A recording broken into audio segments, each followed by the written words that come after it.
wadahadallada Somaliland iyo Soomaaliya ayaa weli ka socda caasimadda dalka Djibouti ee Djibouti.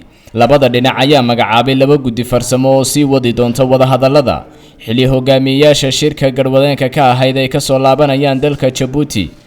Somaliland waxa wadahadalka u matali doona 7 xubnood oo kala ah wasiirka arrimaha dibadda Yaasiin Xaaji Maxamuud Xiir Faratoon, wasiirka ganacsiga iyo dalxiiska Maxamuud Xasan Sacad, ergeyga gaarka ah ee Somaliland u qaabilsan wadahadallada Soomaaliya Dr. Adna Aadan Ismaaciil, wasiirka xanaanada xoolaha iyo kalluumaysiga Siciid Sulu Maxamed, wasiirka maaliyadda Dr. Sacad Cali Shire, danjiraha Somaliland ee Djibouti Cabdifataax Siciid Axmed iyo xogayaha gaarka ah ee madaxweynaha Mubaarak Ismaaciil Taani.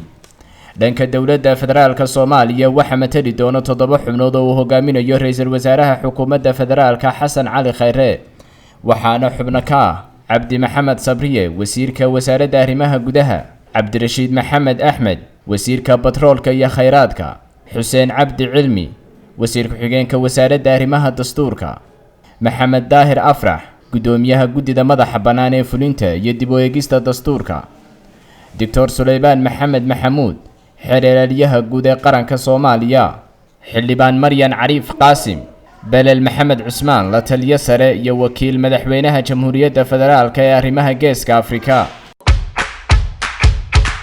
payc waa application kuu sahlaya inaad si fudud lacag ugu dirto wadankii, loo diruhuna uu ku helo saadkiisa iyo accountkiisa Dar es Salaam Bank.